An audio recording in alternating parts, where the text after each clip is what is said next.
Update. I've female 25 returned from a month-long trip, and my roommate, female 22, has moved all her things into my room and has been living there with no intention of switching back.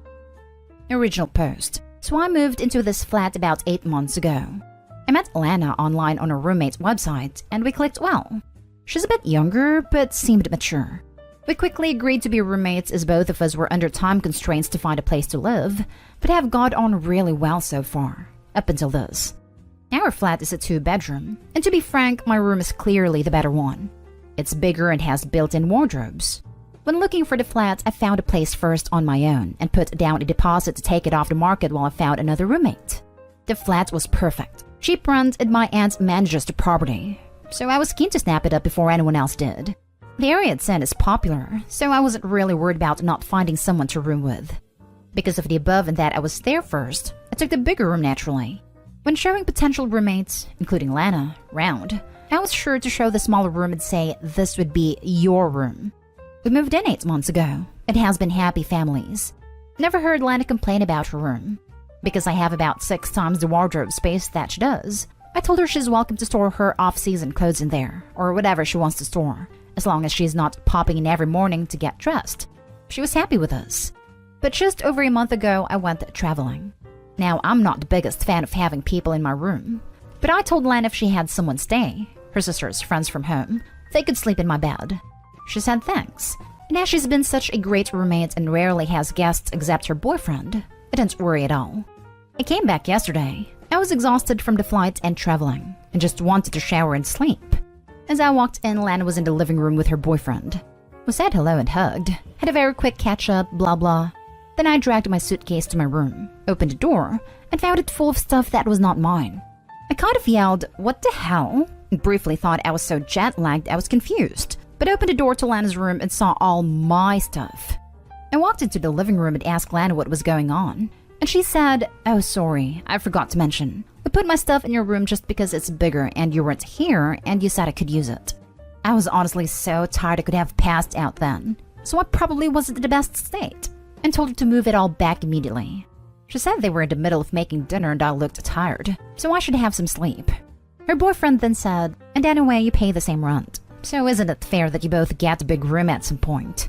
I was getting really frustrated, and I could feel tears welling up, hysterical from lack of sleep, so I just said, "We'll deal with this tomorrow, and it's getting moved back." And then I went to sleep in not my room. I've woken up now, and I'm so pissed off. Lana's at work, so I can't talk to her. But what should I do when she's home? I feel like this is going to turn into an argument, and I don't think it'll be as simple as, "Okay, let's swap now that you're home." Now for the top comments before reading the first update. She moved your things out when you weren't there. You're off work now. Just swap things back straight away. Start with stripping the beds and changing the linen over.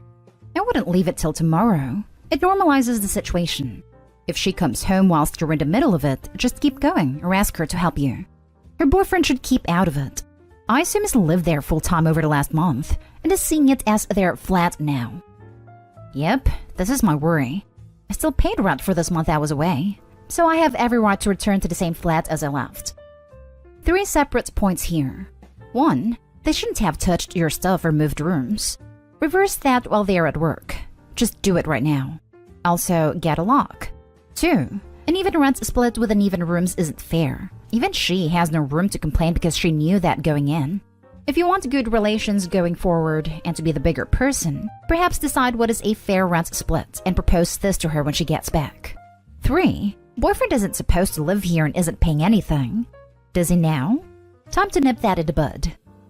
Move your stuff back.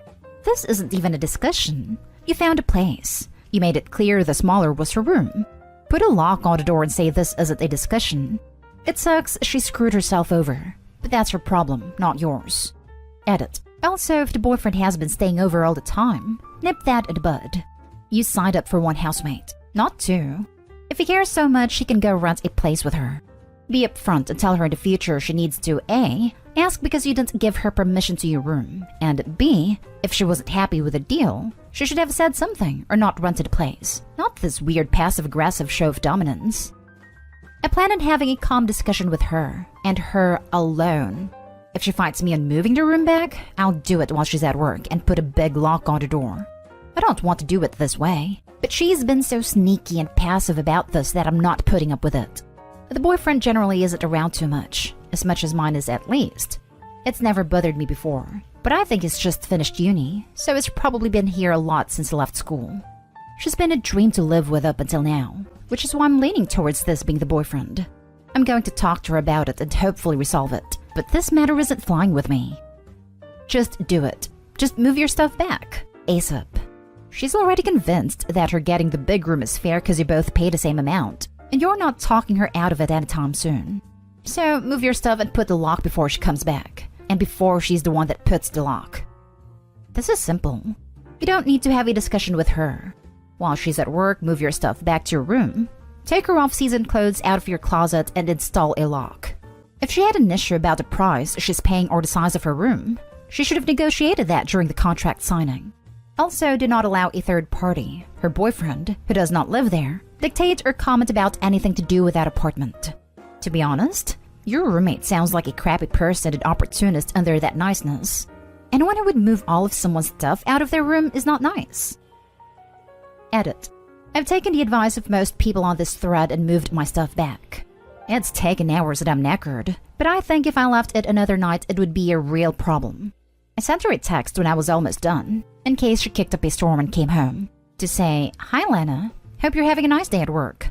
Just to let you know I'm moving my stuff back into my room. Didn't want you coming home and walking into the wrong one. Yes, I'm petty. I'll be talking to her when she gets in because this is out of character for her, to the point of it being bizarre. She's never been anything but a model roommate, so I'm gonna give her a chance before we're donezo. If she wants to be reasonable and have a chat about rent portions, I'm happy to do that. She's never had a problem with the rents before. And honestly, I've never had uneven rent amounts in any place I've ever lived, whether I had a bigger room or smaller room. But a lot of people here are saying it's the norm, so I'm open to talking about it if she's not ridiculous. Edit 2. Lana should be home in a bit. I'll update when I can. And now for the first update. Hi everyone. I've got about a million messages asking for an update, but last night was a bit mad and I'm still pretty jet-lagged, so sorry but I went to sleep. Anyway, here we go. So as you know, I texted Lana to tell her I moved my stuff back. She didn't reply to me. Fine, whatever. But she didn't kick off, so I figured we were okay. I told my aunt what had happened, who was as baffled as all of you, and I told her it was probably all sorted, just keeping her in the loop. I also told my boyfriend who works about 5 minutes down the road. He offered to come around, in case Lana's boyfriend came around, but I told him not to because then we're ganging up on Lana. He insisted on going for a coffee with his mate a couple of roads away in case we needed backup, which is a bit ridiculous, but very cute of him. So I did get myself a glass of wine while waiting for Lana, not because I was nervous, I just like wine, and she came home. I was sat in the living room and gave her a very cold hi when she walked in.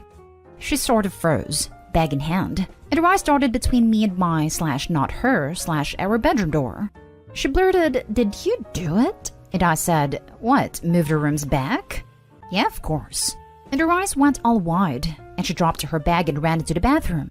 I could hear her talking on the phone. So I was like, yippee, I guess Tom's coming around. Fun. I heard the door unlock, and I was about to go full Hulk on how psycho she is when she came out the door and stood between our bedrooms. Their doors are adjacent, and she just stared between them both, breathing heavily. It was really odd. Then I noticed she was crying and getting a bit panicky, so I asked what was going on. She burst into tears and said, "Oh my god, he's going to kill me," and just sobbed. So yeah, it was the boyfriend's idea completely, as a lot of us suspected. She's honestly always been a perfect roommate, which is kind of why I came to the sub. If she was generally Nehal, I would have known how to act, if you know what I mean. Anyway, Lana has a bit of a breakdown, and it turns out POS Tom has always been a bit of a POS. Very jealous, which I always saw hints of, but Lana never mentioned, so I didn't. It has amped up his POS-ishness while I've been away. When I left, he just finished school, and basically moved in and announced. And when she'd mentioned he hasn't been home in days, he'd give her the, "What, don't you love me? I treat you so well. You're so selfish, blah blah, crap," and refused to move. She showed me the text he sends her. Absolutely horrific stuff. Things like, "Ring me in the next 5 minutes or we're over. Send me a picture of you at your desk with something showing today's date so I know you're at work." Just abusive stuff. On to the room.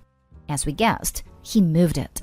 He did it while she was at work, which is actually a bit gross thinking of him going through my stuff. And I'm considering somehow implying he have crabs or something he could catch just to make him squirm a bit. But I'll work on it. Lana came home and asked what he was doing, and he made it out it was just temporary and that I wouldn't mind. Such a gentleman speaking on my behalf, and he would move it back. And that he was doing it for her and she was so selfish, etc. When it got a few days before I came back, Lana suggested moving it back, and he completely denied he said that, and told her it was her idea to move it. And he only did what she told him, but it's staying now, or she'd be sorry. So basically, Tom is a prick. And Lana sobbed and apologized and cried, and I fed her wine.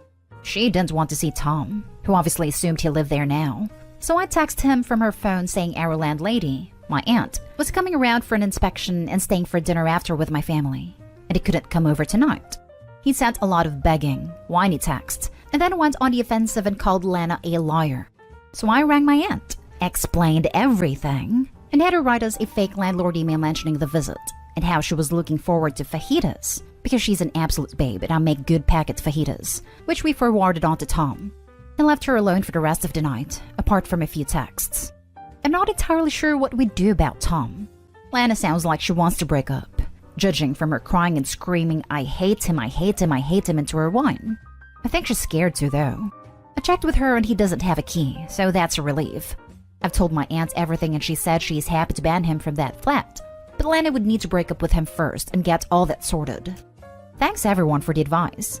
I know it wasn't the most popcorny update, but hopefully Lana will be okay. And we're going to be doing some girly stuff this week at avoiding Tom. And yeah, God knows what will happen. And now for the second update. Hi everyone. It's been a busy month since my last post. And I logged back into this account out of curiosity and saw quite a few people message me requesting an update. So here we are. Sorry it took so long, but things have calmed down now. So shortly after my last post, Lana broke up with Tom. She was quite scared to do it because he's a psycho, and it took 2 weeks between the last post and the actual breakup. During that time, she didn't let him come around or see her.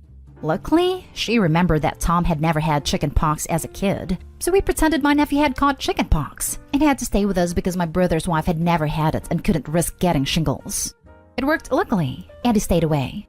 She told her family and close friends about what it'd been like, in case he contacted them to get in touch with her and lied about what happened, and then texted him saying she wanted to break up. Well, he blew the hell up. Called her every name under the sun, switched back to apologizing and saying she was the love of his life, then said she'd never find someone like him, then he would die without her, then he wanted to end her, and then they were soulmates. It was insane. He started messaging me too, telling me I was an evil witch who had ruined his perfect wife. Lol, okay then. And as predicted, her family and friends got messages too. We both turned our phones off to ignore it and just watched TV. Later, I briefly switched mine on, where I had a lot of messages from my friends telling me to block some guy in my social media. It was Tom calling me every imaginative combination of the C word he could think of all over my public Instagram page. There were even a few racial slurs, which was odd because we're both white, but okay. Lana had already blocked him and everything, but silly me forgot to make my Insta private. The next day, he rang Lana's office. She was so embarrassed, it was awful, to tell her he was driving down to our flat. She rang me and I rang my aunt, who you remember manages the property, who told us it was time to call the police. We filed a report about Tom, and they said to update us on the situation. In the UK, you need to go to court to actually get a restraining order, so we have it as such. But the evidence is all there and documented if we need to go that far. The police rang Tom, at our request, told him they'd seen the messages and to turn his car around, because if he turned up at our door, he'd be arrested. Police officers here are amazing, can I just say. Tom managed to poop himself hard enough to not show up after that. So we were fine for a week. Then the post came. Tom started sending letters, threats and soppy I love you stuff, flowers, then a pizza that we had to pay for. We were actually hungry, so we ate it. He even signed us up to a magazine subscription. It was bizarre. We went to the police again. They filed everything, but Lana didn't want to go to court. I don't blame her as she was incredibly stressed by the whole thing. So 2 weeks ago, I took my aunt and my mother out to dinner. I told them both about the situation, and my goddess of an aunt had an idea. She manages about 30 properties, not just the one we live at, as had a few that were unoccupied now, with school finishing. She told me she would show us around all the 2 bedrooms she had, and we could live in any of them for the same rents we pay now, and just transfer over our deposit/fees as long as there were no damages to deduct and we helped do a deep clean to get it ready for the next tenant. We found one within a 5-minute drive that's just as lovely, and to anyone concerned about the previous rent dispute, has equal-sized bedrooms. So we moved, which is why the last 2 weeks have been manic, but we're settled in now. Tom has been informed that we've moved, because the stuff he sent since has been returned. Lan and I are completely no contact with him, and anyone who visits us is sure not to pass on our address to Tom. Also, I apologized to Lan about the issue with paying the same amounts of rent. She said she never had a problem with it, and said that that's how she had always done it through uni and with other roommates. She refused to take any money from me, but I've decided I will be funding the weekly flat wine sessions for the future.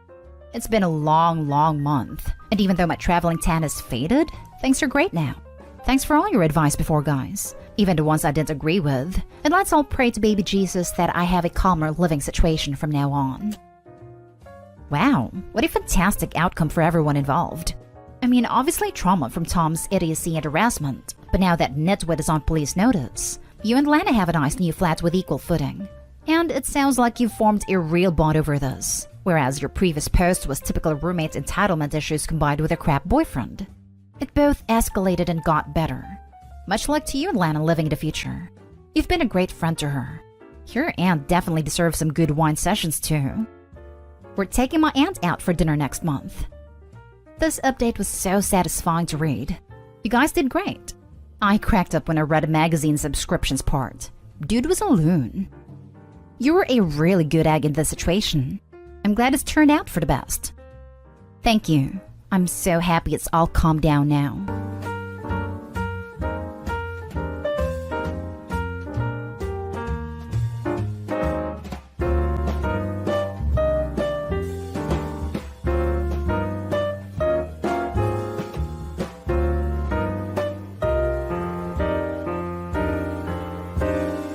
Update. My 28 male girlfriend, 31 female of 3 years, confessed to me that she only started dating me because she knew I had a massive crush on her for a very long time, and her roommate convinced her to go on a single pity date with me.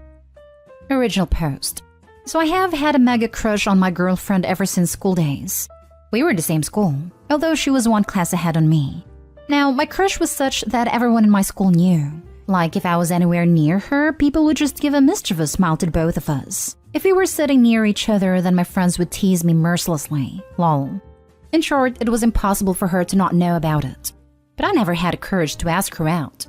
After school, we moved to different parts of the world for our education, and we were not even Facebook friends. Anyways, around 3.5 years ago, I was attending the birthday celebration of a friend when I saw her again. It was her alright, only she had become even more gorgeous and awesome. The friend whose birthday I was attending was a mutual friend from our school, and he of course knew about my crush. There were 2 or 3 more mutual friends there who also knew, and they kept encouraging me to go and talk to her. So I finally went up to her with my heart in mouth and had a small talk with her. She of course recognized me from school, and we had a nice talk and then we exchanged numbers and socials. So with great trepidation, I did some light detective work to find out if she is single or not. To my great relief, I didn't find the presence of any guys in her feed, so my hopes went up a little.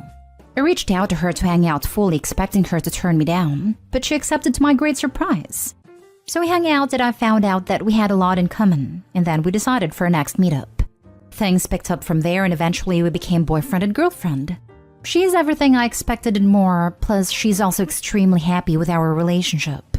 We have been discussing marriage too. Anyways, last weekend we hosted her BFF and husband for dinner at our house. The BFF is someone whom I had known during our school days, and she's a good friend too.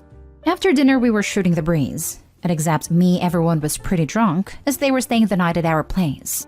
So we were talking when her drunk BFF suddenly turned to my girlfriend and said, "Look how happy you are today, and I feel some sense of pride after looking at you too."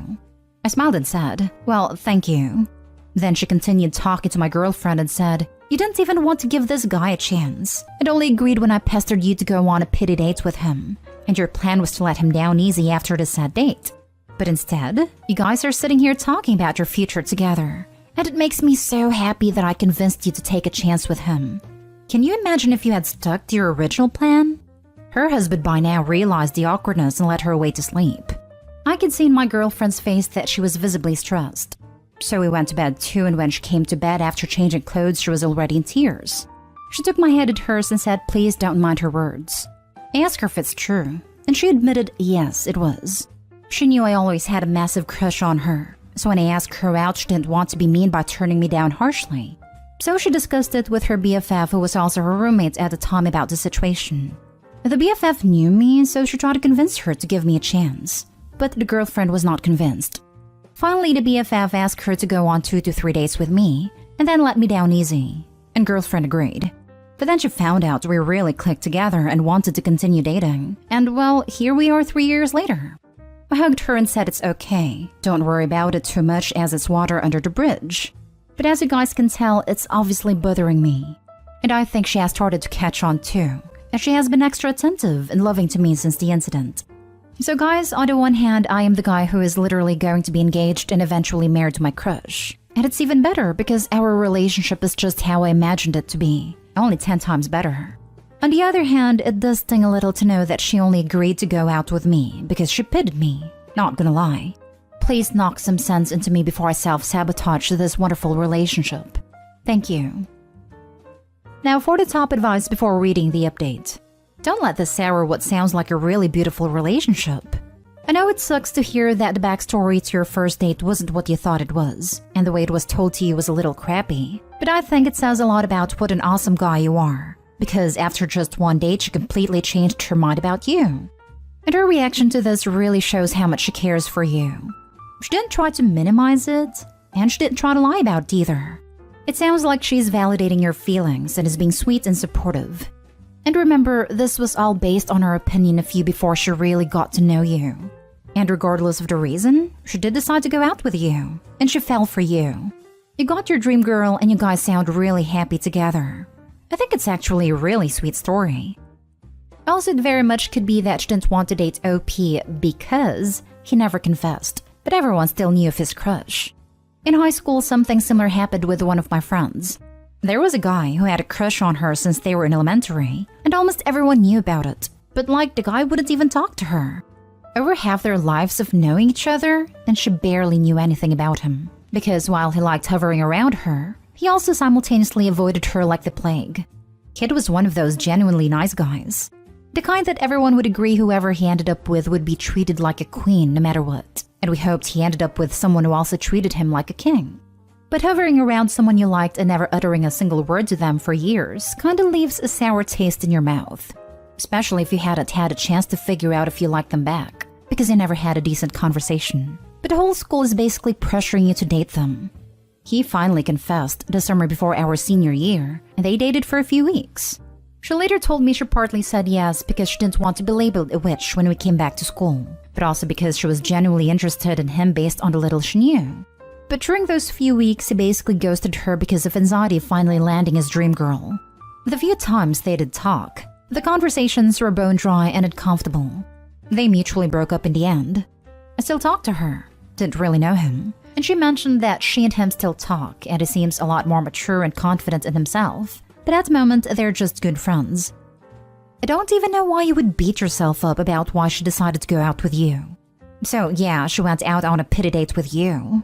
But your looks and personality won her over, without even realizing the deck was stacked against you initially. And here you are, 3 years later, with your longtime crush in love with you. Recognize the win, my dude. Seriously.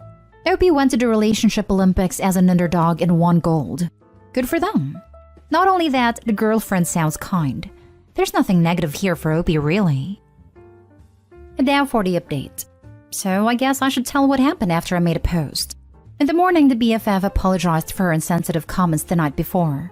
She said she got too drunk, and that she just wanted to take credit for setting us up and playing a matchmaker. But being drunk, she blurted out some unnecessary things. I said, of course. You don't have to apologize, as I have to thank her for me and my girlfriend going on a first date. After the BFF left, I went to my girlfriend and shared my feelings. I'd asked her why she was hesitant on going out with me. She then took my hands in hers and told me that it just felt awkward to her. She had known for years that I had a crush on her. On top of that, I was younger and junior than her. Her friends from back home sometimes used to tease her by using my name, and almost all of our mutual friends know about my crush on her. So when I asked her out, she felt awkward because 1, I was more into her than she was into me even before going out on a single date. And 2, I had her on a pedestal and she was certain that reality was never going to meet my fantasy. So she wanted to avoid going through this. Also, she thought I was a weirdo. She admitted it. Lol. But after BFF went to bat for me, she decided to go out with me, and then let me down easy after 2 to 3 dates. Then I asked, well, what changed after the first date? And she said, well, you didn't give off any weird vibes. Yes, you were very happy and nervous as a result, but I didn't get any creepy vibes from you. You were just a guy with a crush, with whom I had insane chemistry even on the first date. And now 3 years later, I think I have a bigger crush on you than you ever had on me. After this conversation, we went out to have dinner at the same restaurant where we had our first date, and even tried to order the same dishes. But alas, they had discontinued one of the dishes. Then we decided to order something entirely new, which we both had never had. Anyways, that was the update, guys. Thank you for reminding me how lucky I am. I love this. This sub is such a heartbreaking sub, so it's nice to see a happy post. Goes to show once again how important good communication is. I didn't see your first post, but I just wanted to say I can relate to your girlfriend. I knew my partner had a crush on me for about a year, and it made me hesitant to give him a chance because I was so scared of hurting his feelings and losing him as a friend. Then one night we got drunk, made out, and he was so sweet. He just held me all night while I slept to make sure I was safe. I'm so glad I gave him that chance. He's been the absolute love of my life, and we're now 8 years and 2 kids down the line. It doesn't matter how it happened, it just matters that it happened. I have had a crush on her since I was 12 to 13 years old, lol. And we started dating when I was 25, so I can understand her hesitation. When I was 15, one of my best guy friends told me he had a crush on me. Our whole friend group knew. I never thought of him like that, and I honestly didn't even want to consider it. Until one day after a fight, we were talking and we ended up kissing. Fast forward 12 years later and we're very happily married, with a house and a dog and trying for a baby. Sometimes hesitation is normal, but things have a way of working out. My wife didn't want to watch with me on the sites we met on because I was too young and didn't look serious. Married 8 years. Edit. Forgot to add why she did. Her mom thought I looked sweet. Now her mom hates me, but my wife loves me. Now for the last story. Update. My girlfriend 32 female has been very sad since she found out her ex-boyfriend is getting married. Original post. So I 30 male have been dating my girlfriend for about 4 months now. Everything was going great for us till she learned that her ex-boyfriend of 9 years was getting married. They had broken up in June last year, and we started dating in July this year. We have tons in common, and we really enjoy each other's company. Anyways, last week, one of her old friends who knew her ex informed my girlfriend that he was getting married to his new girlfriend. My girlfriend was shocked, to say the least. And when her friend left, she went on Facebook and spent almost an hour looking through his profile. Okay, he was a longtime boyfriend, so she must have been curious.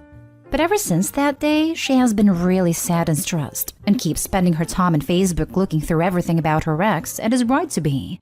When I finally asked if he was the one that got away from her, she denied it. She said something along the lines of, I want to see what's special about her.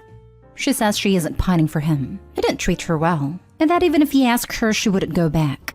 In fact, he had reached out to her multiple times after breaking up, but she turned him down every time. So guys, my question is this. If you don't love him still, then why be so sad about his marriage? Why keep obsessing over his bride-to-be? What am I missing here? Now for the top advice before reading the update. He strung her along for 9 years and is marrying the girl he only recently met. That's probably where her sadness is coming from. Why wasn't she good enough to garner a commitment like marriage? What does this girl have that she doesn't? Not logical, but that's probably what's running through her mind. You might be right. I don't know the intricate details of their breakup, but she did say that they broke up because they couldn't agree on a future. And she has mentioned to me that she does want to be married and have kids. Putting these 2 points together, the situation might have been closer to what you describe. And to be honest, her ex did sound like a tool. He made 5 times her salary, but they always went 50-50 in all expenses. On our first date, I took her out to a fancy restaurant, which I also wanted to visit for a long time. We had a gala time, but the next day she called me and apologized and then told me that she would only be able to pay her half of the meal in installments, and she didn't have that much cash at the moment. It took me a moment to understand she was talking about the dinner last night. I told her that I invited her, so it was my treat. Then she told me that her ex-boyfriend made her transfer her share after every outing they had, all throughout their relationship. It was weird, to be honest, but I didn't probe much further as it was just after our first date. I dated someone for 8+ years who was basically the same as this guy you describe. I rejected his begging to get back together and moved on. If he had got engaged a year after I left, I would have been a mess too. It's more of a grief about life than a grief about love. It will weigh on you though, so be understanding, but also encourage her to have a slumber party with her best friend and send her off with wine at her favorite junk food. It's more a grief about life than a grief about love. Very beautifully put. Now for the update. So I got a lot of advice on my last post. Thank you. Most of it was helpful, with a lot of commenters detailing their own personal and painful experiences with similar situations. It was an eye-opening experience for me, so a special thanks to those commenters. Some comments were regular advice to break up, and one of them even called me a cucumber. But all in all, making this post did really help me a lot in deciding on how to approach this with my girlfriend. So anyways, now let's get on with the actual update. After reading the comments and doing some thinking, I decided the best course of action is to talk to her. So I went to her favorite restaurant, got her favorite dish packed, and then went to her apartment. When she came out, I told her that, look, I can't say understand what you are going through, because I don't. It's something personal to you, and as much as I would like to help you out or share some of your grief, I respect your choice and decisions. But as your boyfriend, I do have some rights here, and I'm invoking that right and asking you that you not be hungry and sad. If you want to be sad, then please be sad on a full stomach filled with your favorite food. That's all I ask. Hearing this, she became emotional. Then she said, I haven't been the best girlfriend in the world for the past week, and I apologize for that. It's just that it's been hard for me to see someone with whom I spent 9 years of my life and who gave me a lot of excuses. Now he is just disregarding his own statements. Can you imagine anyone in a 9-year-old relationship where the couple don't live with each other or don't go on holidays together? They have absolutely no talk of getting engaged or married. Hell, he even got upset if I sent him a text while he was working. Well, me and my ex were like that. On top of that, he always used to say that marriage as an institution is archaic and he won't participate in it. Also, he looked down upon age gap relationships too. Now he is marrying someone 8 years younger than him. It is already living with her and gone on holidays together too. That's why I have been feeling down.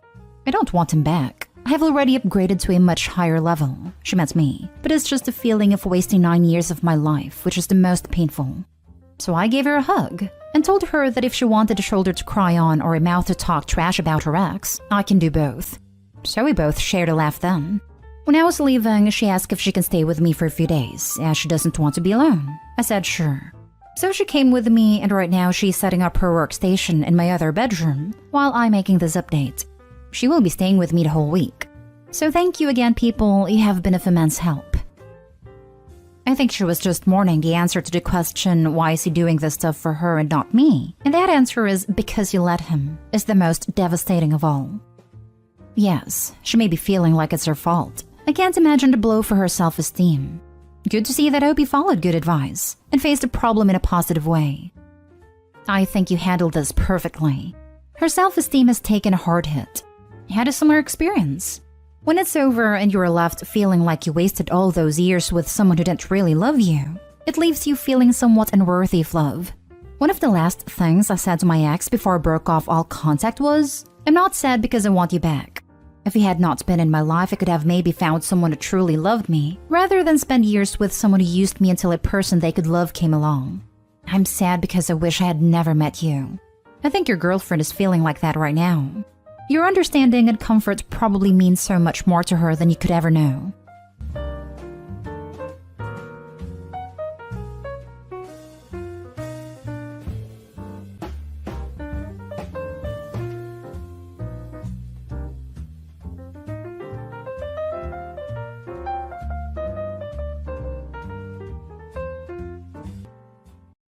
Update. Am I the a-hole for not wanting to sign away my rights? Original story. Look, I know it's my choice and I have a right to say no, but right now it feels like the rest of the world doesn't agree. Honestly, I, 26 male, didn't know this woman that well when we first met through a dating site. She was 35, but according to her profile was single, never told me she was married. We went out on a few dates for 4 months until she told me she wasn't interested anymore. I later found out it was because her husband was getting suspicious, and she needed to cut her losses. But a few months after, she contacted me again and told me she was pregnant. It hadn't been that long since we slept together, and she confessed everything. Her husband still didn't know yet, because she wanted to find out who the father was first. We did a prenatal paternity test and confirmed her baby's also mine. She had to tell him after that, and it was a crap show. He wanted to speak to me and called me like crazy. She only got him to leave me alone after telling him I never knew about her being married. We were both lied to by her. They're apparently trying to work things out. But here's the thing. Her husband wants me completely out of the picture and is willing to adopt my baby if I terminate my parental rights. He doesn't want me in their lives at all. And this is his only condition, or is divorcing her and taking their 2 kids. Don't know if he can actually do that, but she's begging me to do this, or it'll completely break their family. Neither of them is considering that this is my child too and I want to be in my child's life. So I said I would not, and it's causing all these problems. She's called several times telling me how badly this is hurting her family, and her kids are hurt and confused because her husband has temporarily moved out until this condition is met. She feels guilty for doing this to them, but says she wants to fix her mistakes and make their marriage work if I could just do this. Plus, to her, it's a sweet deal for me since I won't ever have to raise this baby or be responsible financially. I don't see it that way. I want to be a dad to my son. But it feels like what I want is hurting everyone else, like her kids. My close friends who know all this get I want to do right by my kid, but feel like I should walk away from this messy situation as it'll always be a part of my life if I choose to be involved. And it's possible if her husband is willing to adopt my son after birth, he'll have a good life. Nobody else in my life thinks me being in my son's life is a good idea, and I don't know if it really is such a bad thing. She's due in 2 months, and I don't know what to do. Am I the a-hole? Now for the top comments before reading the update. Not the a-hole. Lawyer up. And I'd also suggest maybe asking r/relationships. You have a right to be a part of your child's life, and legal advice will help you go through your options. She lied to you, and in doing so set herself up for a stuffed marriage. She can't use that as an excuse to ostracize you out of your child's life. Maybe also r/legal. She's the one that broke up her family, not you. She needs to deal with her actions. And in all honesty, the husband may never forgive her and take his resentment out on the baby. Start documentation of text and voicemails, but never answer calls or texts. A lawyer could potentially show them harassing you and possibly the start of parental alienation. She called me several times telling me how badly this is hurting her family. Excuse me? But she did this to herself. Not today, Hull. Especially considering all she had to do not to have this blow up in her face was keep quiet. Wife to OP. I want to break up. This isn't working out. Wife to husband. Honey, we're pregnant. And that's it. By seeking a paternity test, she literally doubled down on forgoing the situation, which she created by cheating in the first place. Not today, Hull, because as bad as all this is, you are only responsible for that child. You didn't lie. You weren't cheating and you have rights. How will you feel if that marriage breaks up anyway, and husband resents your son and you can do nothing to help? You're not responsible for her marriage or her family. She is. You're responsible for your child, and only you can discern what's right in that regard. Not today, Hull. And now for the update. It's been a while since I posted this, and a lot has happened since then. And by a lot, I mean I finally became a dad. My son is healthy and beautiful. The most beautiful baby I've ever seen. One of the best things to ever happen to me, honestly, despite the drama. Thank you everyone who was helpful and encouraging in this situation. It felt good to know even with what everyone else was saying, I had a right to say no to my ex's demands, and that I'm not the one at fault for what happened. Several of you had suggested I talk to her about switching it around, so that I could ask about getting full custody instead of being cut out if her husband had such a problem with me being around. It was such a great idea, and I feel pretty stupid for not thinking about it myself. So here's what happened. I decided to try again and contact her husband, because throughout this whole time he was refusing to speak to me. But I just wanted to see if I could get through to him as a last resort. He agreed for us to talk, and I was shocked to find out he'd actually changed his mind about accepting the baby 2 months ago, before I made a post. Originally, he did have that condition that he'd only take her back and adopt my son if I wasn't in the picture, but decided he didn't want to raise another man's baby. So she lied to me about him still having this condition. And this was just her attempt to try to fix everything, even though he was planning on going through with a divorce. He was pretty mad about what she was doing too, so he was kind of on my side about it. Did get a lawyer involved, and had another talk with her as well after he spoke to her, pretty much saying he'd never take her back no matter what she did at this point. That got her see that trying to keep me out wasn't going to do anything. I brought up the full custody thing to see if that was something she wanted, and she agreed. To her, there was no point in having my son full-time with this whole divorce going on, and she doesn't even have her own place. He moved back into their house with the kids, and she ended up leaving. Going through with my attorney, I was able to establish paternity after my son was born, so that I'd be legally recognized as his father instead of her soon-to-be ex. As of right now, he's with me full-time, but she still comes by to visit. Her life is a total mess right now with a divorce, and she's still pretty bitter towards me about it. It's not perfect, but I'm just so happy having my son in my life. Holding him for the first time, it's made all the struggles worth it. It's definitely overwhelming doing it mostly on my own, but I don't regret how things played out. So thanks for the support and advice. It really helped make a difference when I couldn't see a way out of this without feeling like I was doing something wrong. Well done, and congrats. I definitely wouldn't want my child being raised by that woman. She's bitter at you even though it's entirely her fault? Is she paying you alimonies? She's paying child support, yes. I've learned to not take any blame that isn't mine to carry, so that makes it easier when she tries to act like everything happened right now is my fault. You sound like you're going to be an amazing dad. Sorry, make that you are an amazing dad. Your little boy's lucky to have you permanently in his life and is going to thrive with you. Good luck for the future. Parenting is a wonderful privilege and is tough at times, but worth every tear and every sleepless night. Congrats, Dad. Enjoy. Raising a child is one of life's joys. Sending you best wishes from another dad who isn't with a mother. Thanks. Hasn't been easy. My little man makes it worth it, though. It's brought so much into my life. One small point after. Well done, obviously. Is try to stay on good enough terms with the husband if you can. Nothing big, but maybe Facebook friends. Your little guy will have questions and deserves to know his siblings when he grows, and I've found being open and having lines of communication open, even if not used, helps a lot. Well done. This girl is crazy. Being bitter at you when she's the one who cheated on her husband? The absolute nerve of her. Next story is titled, Am I the a-hole for not wanting to be an emotional support to my kid's mother? Little backstory. I was going through it after a rough breakup a few years back, and just sort of living my life, dating multiple people, partying, trying to cope.